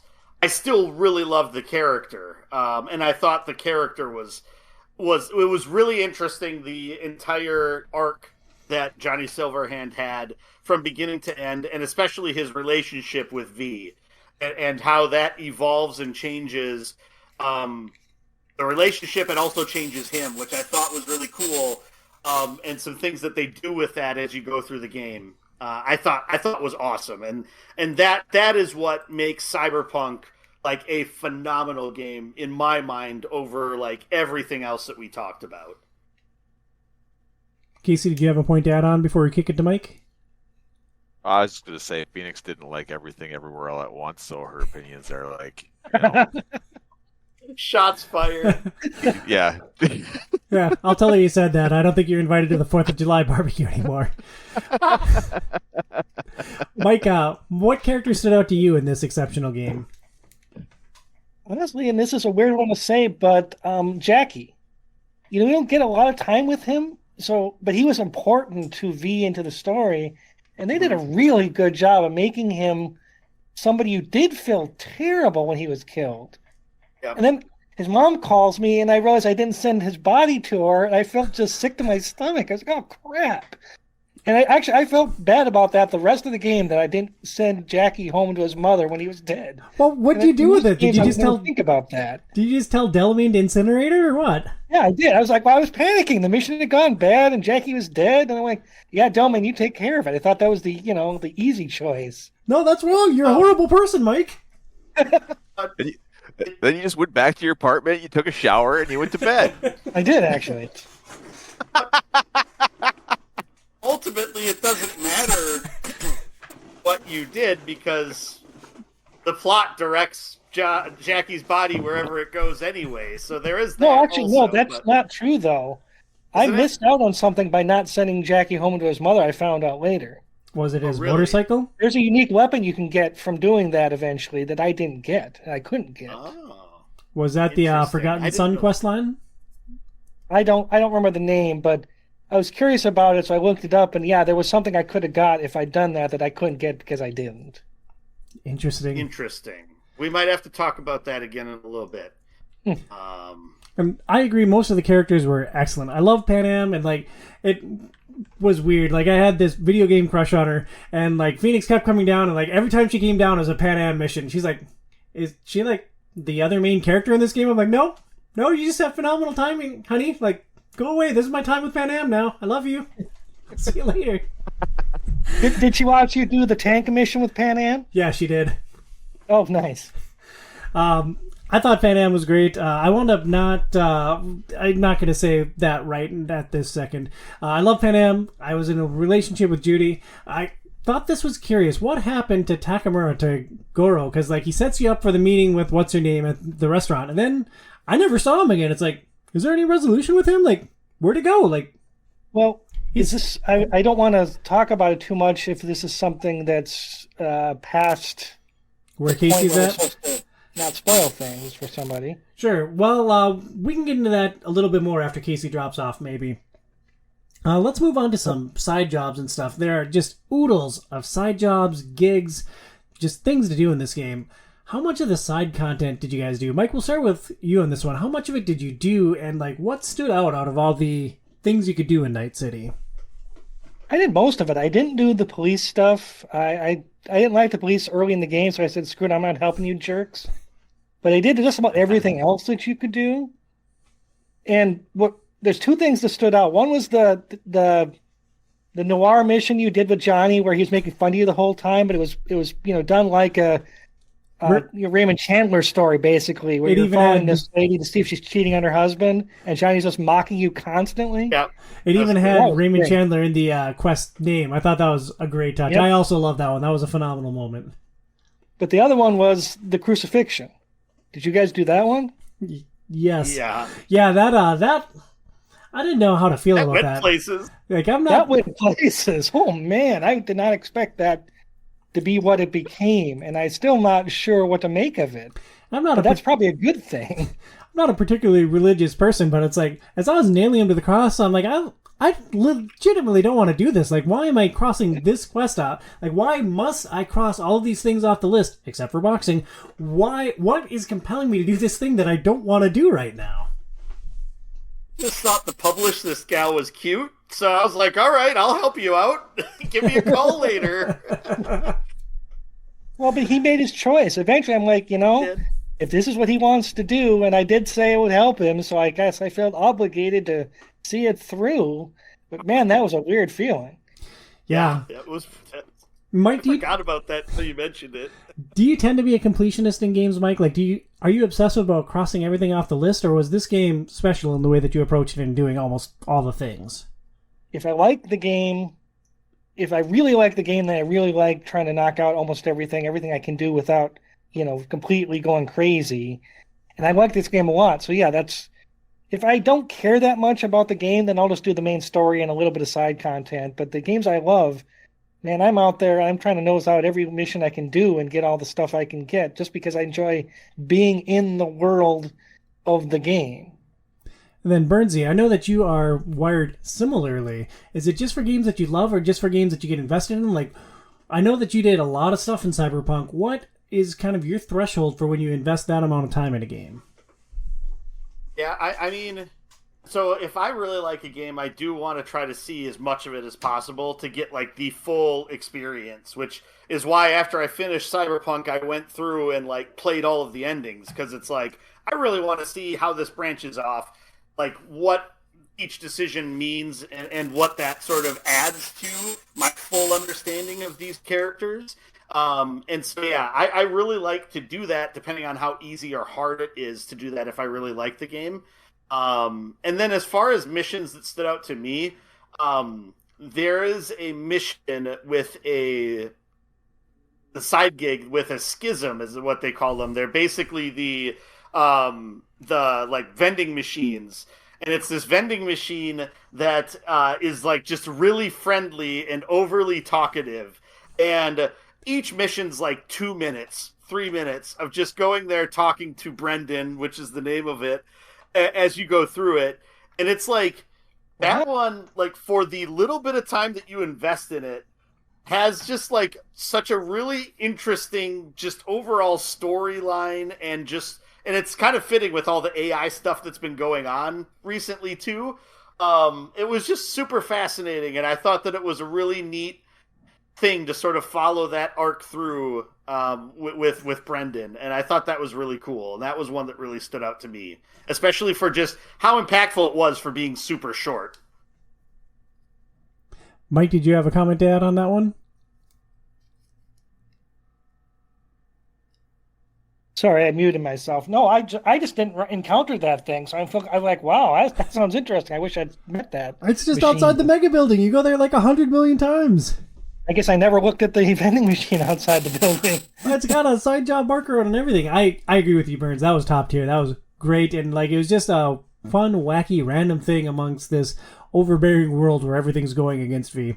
Casey, what stood out to you about the side content being your first video game ever played? Yeah, I'm only about 30% through side content. I wanted to push main mission as much as I could because of my limited amount of playing time that I've had lately. So I'm really looking forward to going back and doing a lot of this. And now that I'm kind of at that point in the game, I think, where point of no return or whatever, I think I'm going to try to get as many of these side quests done as I can before I continue on with that path. And let Burns interject here real quick. Yeah, as a quick point, once you beat the game, you can it basically the game tells you, hey, you want to restart right before that point of no return, and then it gives you a few like things that you earned for beating the game, and then you can go back through. It basically resets your progress back to walking into the restaurant so that you could go through and do like everything after that, and then you could go through and look at make some other choices and look at some of the other endings too. So don't feel like you have to do everything before you jump into there. You could just sort of see it through and then come back and do a bunch of things. And you told me this like a week ago, Burns, and like I wish that I had listened to you and just like gone through an ending, gone and done a bunch of the side stuff, done another ending, did some more side stuff, because like it's all great. And like I only saw one ending and I'm satisfied with how it ended for me, but like I would have liked to have seen more. Like the side stuff was so much fun, I just couldn't stop doing it. It's like, oh, I have an hour to play, cool, let's do some side jobs, let's do a gig, and let's just dink around a little bit. But Casey, out of the side stuff, what really stood out to you? Yeah, it's weird, but the one that had the most weight for me was just a really simple one where you talk to your neighbor Barry, and in the end, it was just like really unexpected for me. And like, I don't know if you guys had the same thing happen. Like I said, I just don't know if it was like my dialogue choices or the fact that maybe I didn't get to him in a timely manner, but it was just so unexpected the way that ended. Like actually, like I was like, oh my god, like I can't believe Yeah, that I just wonder if you could happened. get a different result from that, because I think I got the same one you did, and I had the same thought. I wonder if I could have done this differently and not gotten that, result, because it feels like you should have been able to prevent it, but maybe you can't.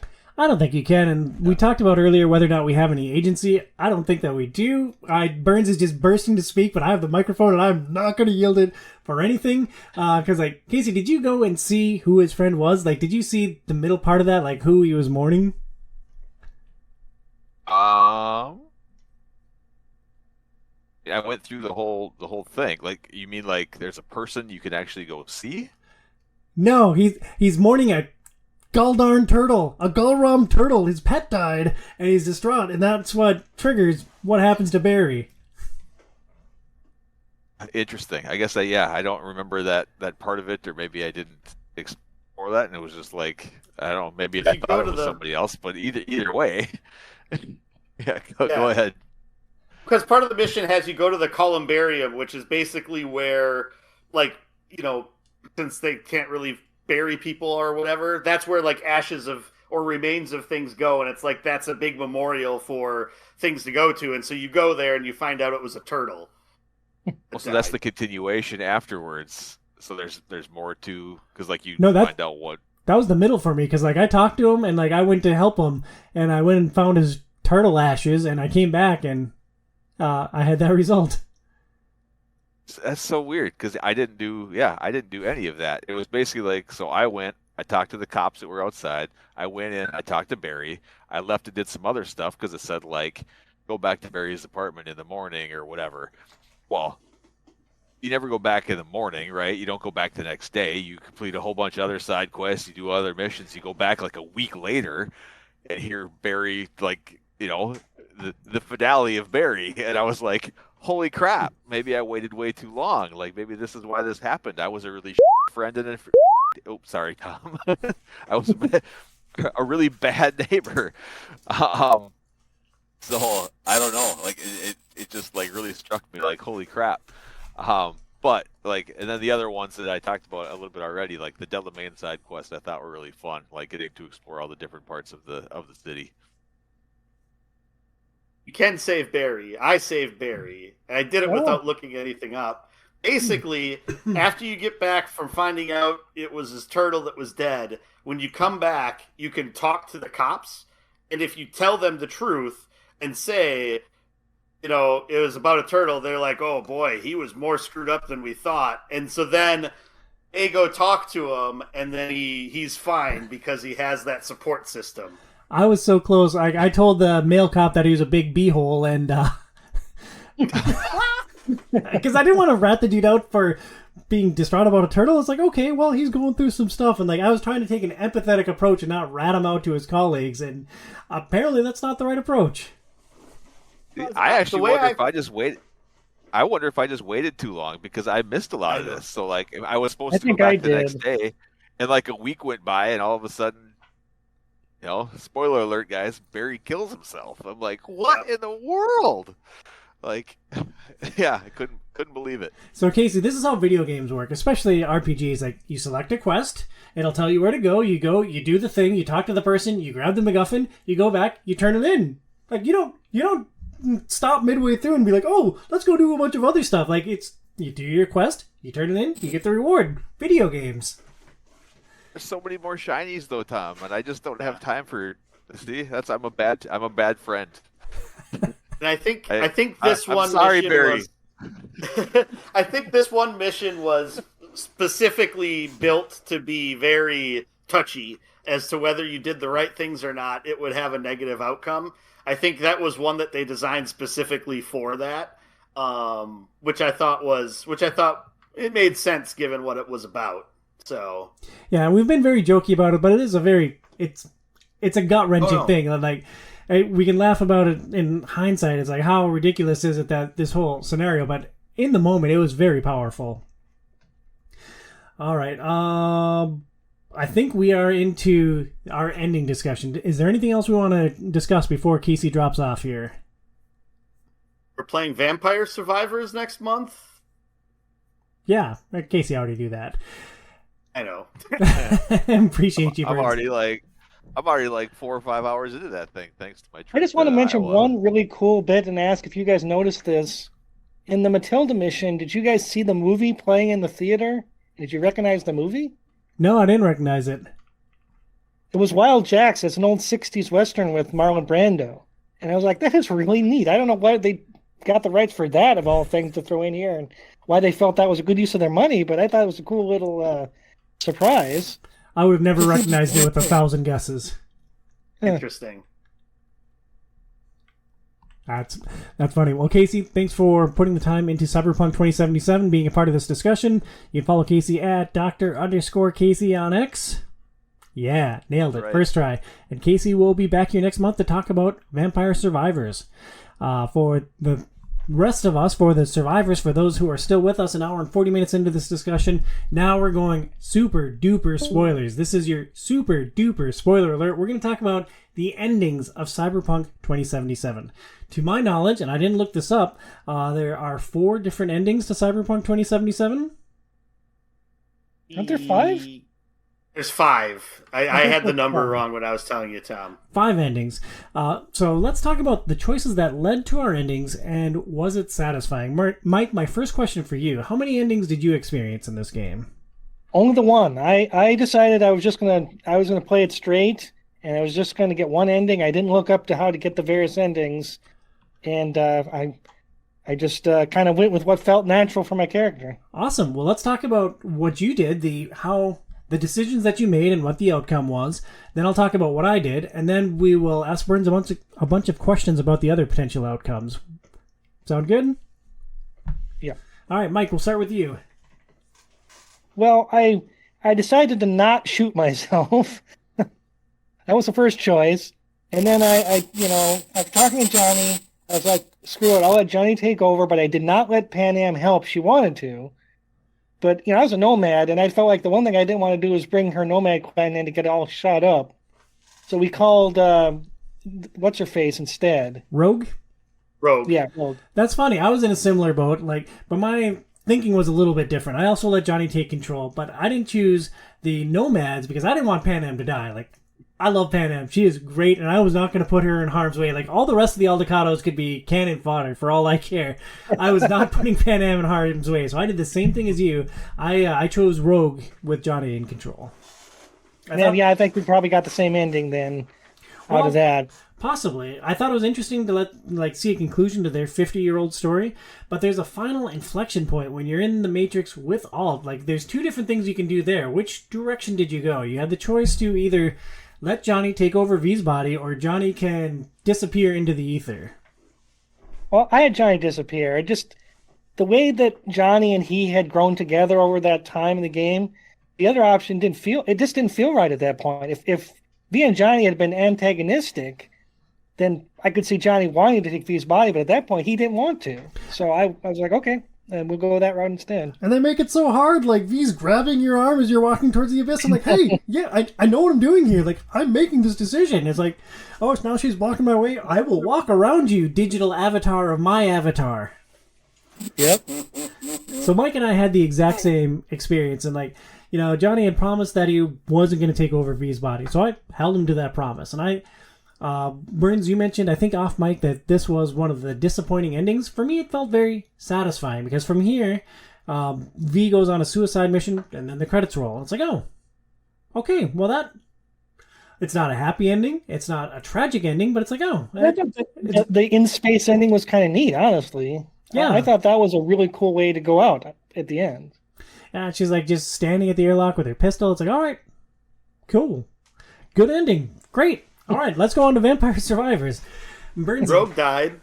I mean, that was interesting. I wasn't sure how that was going to carry over, because that was technically the third ending that I experienced. So the first one I did was I went with the Aldecaldos. So I went with Pan Am because I just felt like they were going to be... It was going to be a more interesting way to try to approach things. As V or as Johnny? Did you let Johnny... As V. Okay. You can't. So if you're Johnny, it's Johnny and Rogue, and you Okay. go. Otherwise, it's V saying, "I'm going to do this," and then you have the option to either go with Hanako and like do that stuff, or you have the option to, basically call Pan Am's the only other option, and have the Eldecados help. And so I thought that was a really neat mission because you have to try to figure out how are you going to infiltrate Arasaka Tower from outside of Night City, which was really neat. I thought it was really cool. There's definitely some people that die, but not like the one you care about. So there's that. I assume that you use the basilisk heavily. Yes. So yeah, you do use that quite a bit, and you have to get out of it and do some other things through that. And yeah, it's the same final boss, no matter what playthrough you play through. Who he kills is different. So obviously he kills Rogue in the one that you guys played in. Go ahead. I just assumed that the main companion was going to die every time. Like, I went in knowing that, like, Rogue's a 70-year-old mercenary. Like, this is probably her card right here. And so, like, I wasn't putting Pan Am in that situation. Yeah, no, Pan Am does not get killed by Smasher. Is it someone Dude's else son? does. Is it Crispin? Huh? Is it the Do you want me to tell you? Because I could tell you. No, just text me. It's Saul. Really? Oh, who cares Yeah. about Saul? Fine. I wish I had chosen that ending now. Yeah, he gets his head crushed. It's and seeing it like 10 times over and over is a little much. I got really good at fast forwarding through that pretty fast. Only to 10 just sort of times. get back. You're a lot better at fighting Smasher than I am, dude. Oh no, it was probably more than that. And so yeah, I get now why Johnny hated Adam Smasher. Like, yeah, I'm on board. Like, he was like going off about him all the time throughout the earlier parts of the story. It's like, all right, whatever, buddy. But it's like, no, yeah, I agree with you. This guy sucks. And while we're talking about Smasher, like, how brutal is that final boss fight? Like, it didn't feel particularly powerful for me because I found the system that I had to use to beat Smasher was I would fire off a quick hack first thing in the fight. If I didn't get that off, fight was over before it even began. I'd do a system shutdown, which would stop him for a couple of seconds. I'd throw an EMP grenade on him. I'd unload shotgun blast until he stands up, and then I would kite around the entire map, running for my life until my RAM recovered, and then I'd just repeat that cycle. And like, that was it. That was my Smasher fight. Once I mastered that formula, I finally beat him and saw the end of the game. Yeah, I think the reason why that's not the hardest fight in the game, I think it's harder than all of them.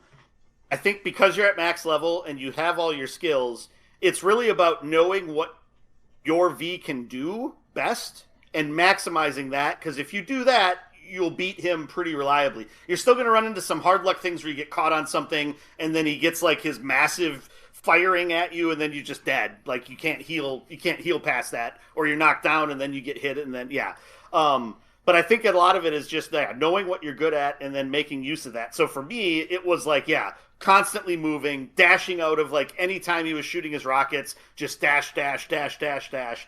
And then also it was like activating the turrets, turning them on friendly mode so that they would shoot him.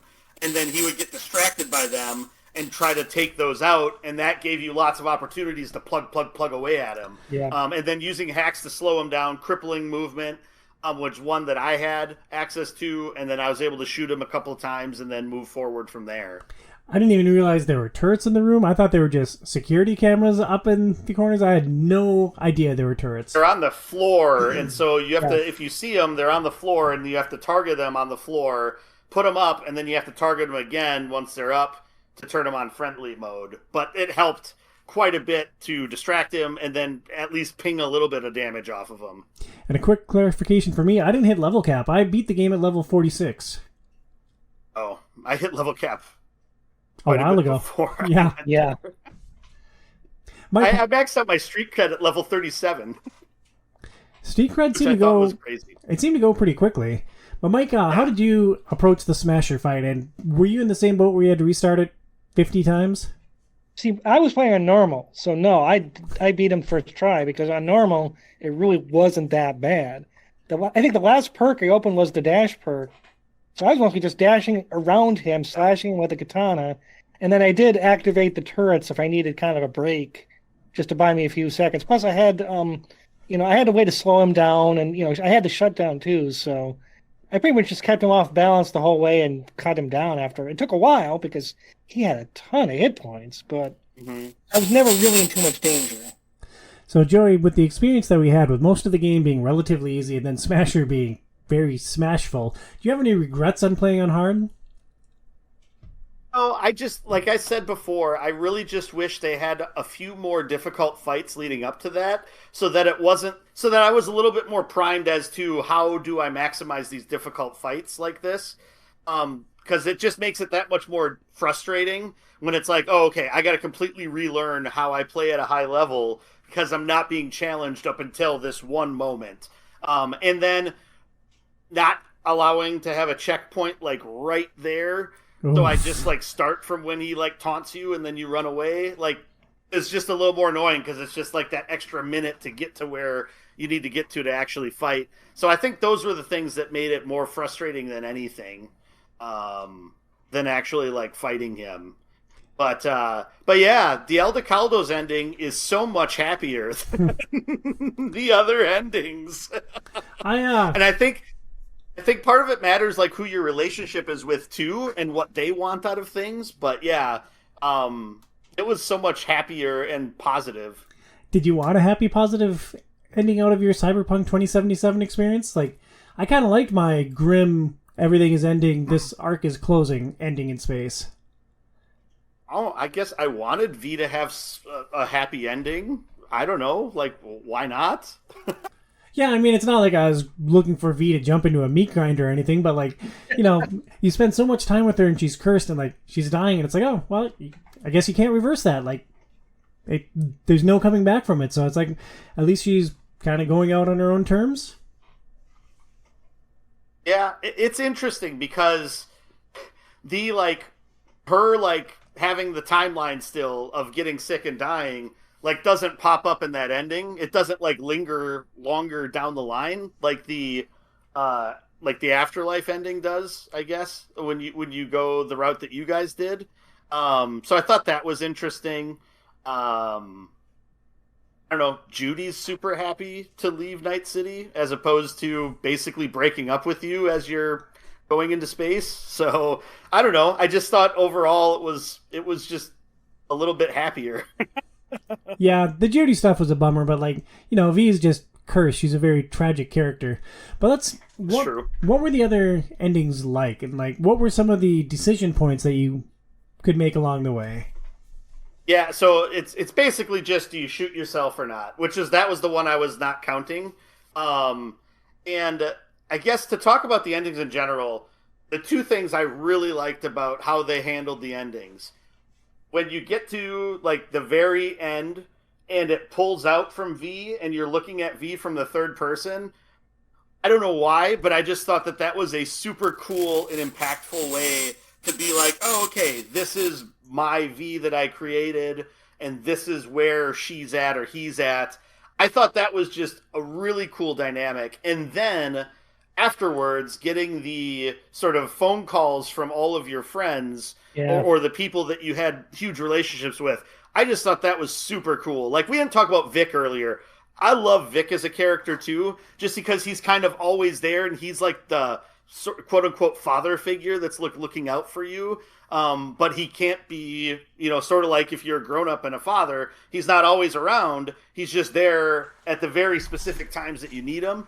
And so it's like, yeah, getting the holo calls from all these people at the early part of the credits, I thought was also just super cool and super impactful. And if you kill yourself, they are harsh to deal with. Oh.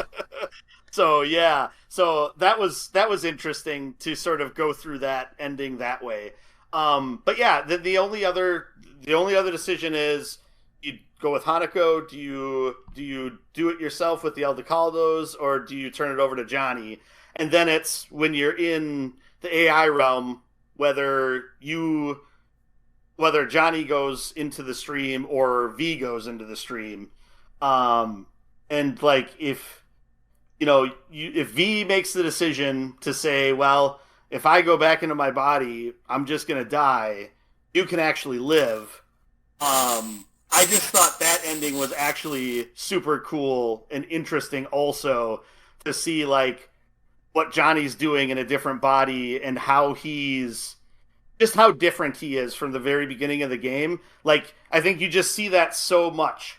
And then, like, seeing how much he cared about V in that ending, I think also is, like, really, really cool to see. So yeah, I thought that was all super interesting. I didn't finish the Arasaka ending yet. I'm I'm through the Smasher fight, and I'm in, like, the final, like, what's happening with it, but I didn't finish before we started recording, so I don't know how that winds up. That one probably is going to be the most depressing out of all of them, I think, which makes sense because you kind of sold your soul. It's definitely the one where Johnny is just sort of like, I can't believe you'd do this. And it wasn't, and V instantly thinks it's just because you just wanted me to fight Arasaka, but he's just more like, no, it's because you went against everything that you are. Like, this isn't about me, this is about you. And so, I don't know. I thought it's really interesting how different the endings are. It's all really reliant on just the decisions you make at the end of the game, though. I don't think anything impacts it from earlier at all. It'll probably change it a little bit depending on who your relationship is. That's, like, the thing that I thought was interesting, is if your relationship was with somebody that was staying in Night City, is being in Night City happier at the end? I guess I'm not sure about that either. So yeah, I don't know. I thought it was awesome. I really like the endings, and I really like sort of the resolution of V and Johnny, and Johnny's just completely different at the end there, where he's basically telling V, no, you're going to live, no matter how long that's for. Like, I'm going away. There's no way that Johnny at the beginning of the game was anything like that. Yeah. And you see that development change as the game goes on, which I think is super awesome. Yeah, agreed. Isn't there a secret ending though? I thought there was an ending that if you have your, I forget what the term is, but your relationship with Johnny count gets high enough. I think I remember reading that there was an ending you can only get that way, but I don't know how high that number had to be or what that exactly entails. As Burns I remember reading that somewhere. As Burns frantically Googles it, Mike, how well did this entire package come together? Like, you've played all of Cyberpunk 2077, you've seen pretty much everything that the game has to offer, you now know all of the endings that are in the game. How well did CD Projekt Red execute this ambitious project in the Cyberpunk universe? I thought they knocked it out of the park. I mean, obviously, I didn't play it when it came out, so I didn't deal with all the problems technically. But just as a story, as a game now, when I played it, I thought it was great. I had a tremendous time, and I enjoyed the characters and story so much. I will replay it at some point. I want to play it again and try some other stuff because I'm curious about, some of the other options I didn't take. And that to me is, an indication that they did it right. Plus, this game might have my all-time favorite single game prompt I've ever seen in my life. What was that? And that's where you have to hit a button to play a 6 solo. I laughed so hard when that came up on the screen. Oh, I was ecstatic. Yeah, that was pretty good. I'm probably going to play this game again solely to be a male and to wed Panam. Yeah, you want to do the tank. If you want to do the tank mission as a man with Panam, I'm telling you right now, you want to do that. All right, I am in.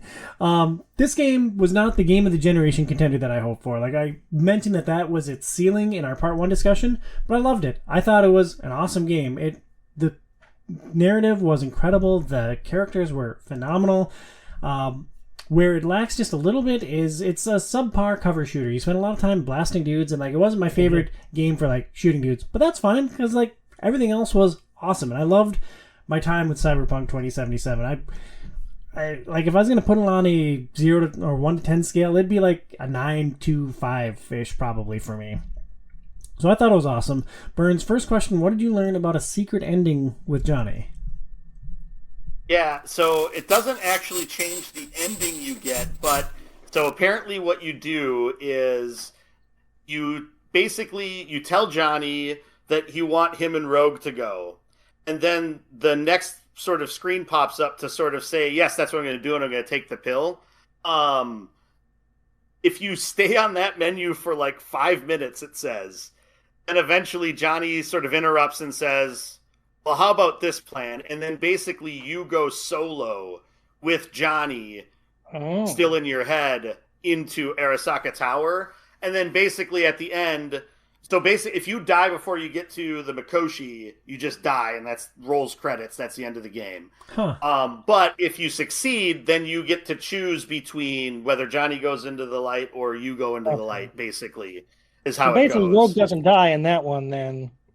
Yep, Rogue wouldn't die. So then the only difference then you would get her sort of saying the goodbye message to you at the end, as well as then Saul, I guess, too. If your relationship was high enough with them, you'd have both of them instead of one of them dying throughout the ending path. Interesting. Well, Burns, your overall impressions of Cyberpunk 2077? Yeah, I really loved it. I mean, I wouldn't say that it was, the game of the generation either, per se, but it's up there. Like, I did thoroughly enjoy it. I at some point, I'm going to take a break from it for a while just because there's always other things to play. But I do really want to play the DLC because I'm mostly just curious, how does that wedge into sort of the finality of V's story? Does it just sort of do like a lot of games do, where it's like, oh, this actually comes in before you go hang out with Hanako? Or is it somehow they pull you back into Night City somehow to deal with this new threat? I don't know. So that I'm kind of curious how that plays into it. And I've heard it's really good, so there is that also. But yeah, I really liked it. I liked it, I think, maybe even a little bit more than I thought I was going to like it. And it does make me want to go actually and finish Witcher 3 finally, because I really want to see how that resolves at some point. And this has me itching to sort of see all that character stuff through to the end, kind of like I did with V here in Cyberpunk 2077. Yeah, great game. I am very glad that we chose it for this OiO Game Club. That's going to wrap up our discussion on Cyberpunk 2077. We'll be back next month to talk about Vampire Survivors. I hope you'll jump in and play with us. Please support Outside is Overrated at www.patreon.com/OIO. Until next month, stay inside, kids.